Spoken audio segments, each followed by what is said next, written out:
हा वाला कटवर्क आणि मग त्याच्यानंतर इथे आता इथून घेतलं त्याच्यामुळे इथे बॉर्डर बसणार, त्याच्यामुळे मी हा छोटासा पार्टिशन टाकून कंटिन्यू केला. आलं लक्षात? आधी हे वाला शेप काढून घ्यायचा तिथे बसवायचं, मग कंटिन्यू हा वाला बसवायचा. समजलं? पहिल्या मिडलला लाईन टाकली तर त्याच्यावरच हे व्यवस्थित बसेल, जर लाईन नाही टाकली तर ते व्यवस्थित बसणार नाही. समजलं का? बाकी काय हार्ड वाटतंय का तुम्हाला याच्यात? हा वाला पार्ट इझी आहे, हेच पण हे त्याला लूक देते कारण हा डार्क आहे तर इथे लाईट पाहिजे. आणि इथे फिलिंग दिले त्याच्यामुळे आपण इथे पण फिलिंग नाही देऊ शकतो. समजलं? त्याच्यामुळे तो वाला पार्ट दिला. आणि आता सपोज ही जी मेहंदी आहे आपण ही काढली तर ही आपण किती रुपये, म्हणजे तुमचा क्वेश्चन पडला असेल ना तुम्हाला की ही कितीमध्ये सेल, म्हणजे याची प्राइस किती लावली पाहिजे आपण, राईट?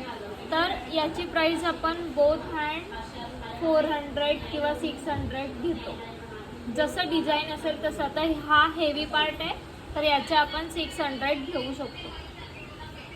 आलं लक्षात? Both hand front back.